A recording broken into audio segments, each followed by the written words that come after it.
Entre tantos monstros colossais, qual deles será que é o verdadeiro rei? O mais poderoso de todos? É isso que a gente vai descobrir hoje, e o resultado com certeza vai te surpreender. E você já sabe, né? Deixa o like se você gosta desse tipo de conteúdo e bora pro vídeo.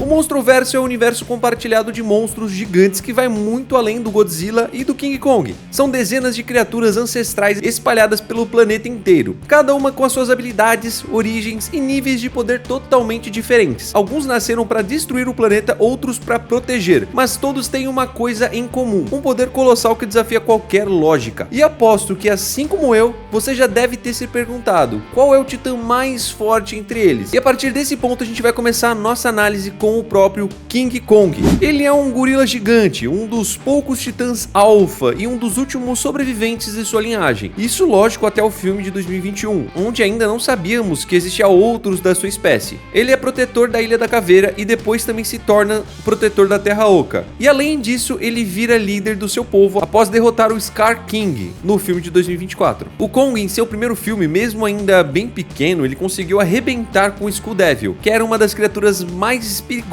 e dominantes da Ilha da Caveira. Apesar de medir pouco mais de 100 metros de altura e pesar dezenas de milhares de toneladas, o Kong é extremamente ágil e inteligente. Sua principal vantagem é o uso de ferramentas. O machado, feito com uma placa dorsal de um dos ancestrais do Godzilla, ajudou a equilibrar sua luta contra o lagarto gigante. Mas o machado também não ia conseguir fazer milagre, né? Com ele descarregado, o Kong acabou voltando para a realidade. Já contra o Scar King, mesmo numa posição totalmente desfavorável, o Kong conseguiu se sobressair. E se não fosse a Shimu ajudando o Scar King, bem provavelmente o Kong venceria ali mesmo no primeiro encontro. Mas nesse mesmo filme, o macacão ainda ganhou um presentinho do Projeto Potência, uma manopla que concede ainda mais força bruta e socos carregados com eletricidade. E sim, com esse upgrade, o Kong conseguiu apagar o próprio Godzilla por um breve momento. Mas como não era bem uma luta até a morte, o Godzilla ainda se ergueu para subjugar o Kong. Em quarto lugar temos o Ghidorah. Ele é um dragão do tipo Wyvern, ou seja, ele não possui patas dianteiras, porém para compensar ele tem 3 cabeças e 2 caudas. Ele possui aproximadamente cerca de 140 toneladas e 160 metros de altura, mas com as asas abertas ele fica em torno de 400 metros de envergadura. Cada uma dessas cabeças possui consciência própria, podendo atacar da forma que quiserem, e a partir delas o Ghidorah ainda consegue disparar rajadas de energia chamadas de raios gravitacionais, os quais foram capazes de derrotar o Rodan, vaporizar a Mothra e rivalizar com a baforada atômica do Godzilla. E ele ainda consegue disparar raios em várias direções, apenas abrindo as asas. O Ghidorah ainda tem um fator de cura e regeneração muito absurdos. Uma bomba de hidrogênio que deixou o Godzilla só a capa da gaita não teve muito impacto nele. O Godzilla também tinha conseguido arrancar uma das cabeças do Ghidorah, porém ela conseguiu se regenerar muito rapidamente. E com o peito aberto ele conseguiu resistir à baforada atômica do próprio Godzilla. O Ghidorah também tem uma força física absurda, conseguiu sair na porrada com ele e manteve durante muito tempo essa luta.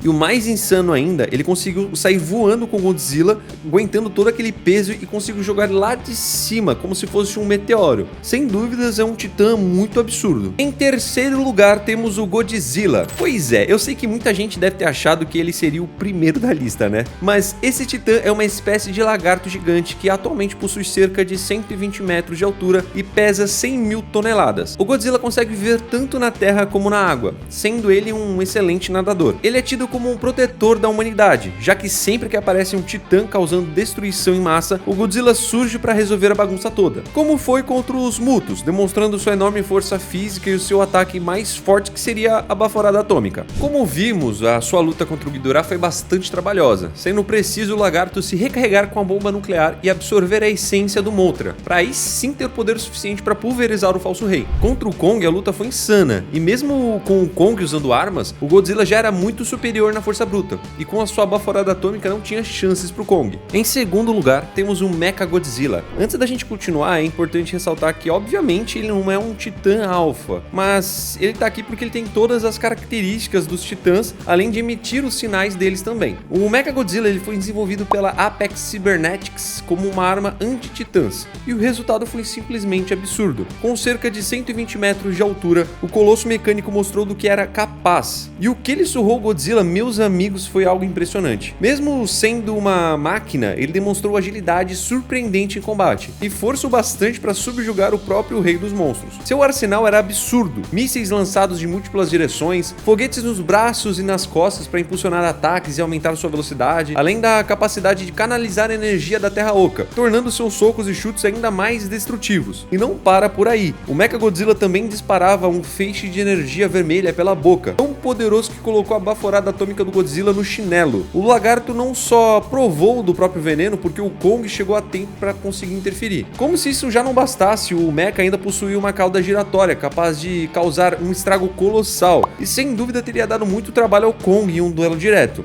Mesmo com o Godzilla e o Kong lutando lado a lado, o robô conseguiu dominar os dois em diversos momentos. Se o sistema dele não tivesse sido comprometido por terceiros, o Monstroverso provavelmente teria acabado ali mesmo. Agora, em primeiríssimo lugar, temos a Shimu, um titã quadrúpede terrestre de aparência claramente reptiliana. A altura exata dela nunca foi revelada, mas visualmente ela é bem maior que o Kong e o Ghidorah, algo em torno de 115 metros, eu diria. Seu maior diferencial está num poder devastador, a capacidade de disparar raios congelantes. E a escala desse poder é simplesmente absurda. Foi dito que a Shimu foi responsável por trazer a última era glacial do planeta, cobrindo a Terra inteira com um poder congelante. Nenhum outro titã conseguiu resistir à sua rajada de gelo. O Kong, mesmo empunhando o machado, não teve chance. Seu braço acabou seriamente comprometido. O Scar King também foi pego e ficou completamente imobilizado, sem qualquer reação. E até o Godzilla, mesmo carregado de radiação, estava prestes a ser congelado. Ele só não virou uma estátua de gelo graças à intervenção do Mothra, que acabou salvando o lagarto lendário no seu último instante. A luva do Projeto Potência, usada por Kong, até permitiu que ele resistisse por um tempo, mas se a luta tivesse durado um pouco mais, não havia dúvidas, ele teria sido congelado também. E não para só por aí. A Shimu conseguiu resistir à baforada atômica suprema do Godzilla, algo que nenhum outro titã havia feito ainda. Além disso, ela lutou de igual para igual com ele, e também contra o Kong, mostrando uma força física brutal, capaz até de arremessar um macacão para longe com facilidade. Por tudo isso, a resistência fora do comum, poder de combate colossal, força física descomunal, eu declaro a Shimu como a titã mais poderosa atualmente do Monstroverso. E aí, será que você esperava por esse resultado? A Shimu realmente é um monstro que está em outro nível, capaz de congelar até o planeta inteiro, resistir à baforada atômica e deixar titãs como o Godzilla e o Kong sem reação. Mas agora eu quero saber sua opinião. Você concorda com esse ranking? Ou acha que outro titã deveria estar no topo? Deixa aqui nos comentários quem você colocaria em primeiro e por quê. E se você curtiu o vídeo, já deixa o like porque isso ajuda demais o canal a continuar crescendo. E principalmente se inscreve para não perder os próximos vídeos e análises que a gente vai estar trazendo aqui. Valeu por ter assistido até aqui, nos vemos no próximo vídeo. Tchau!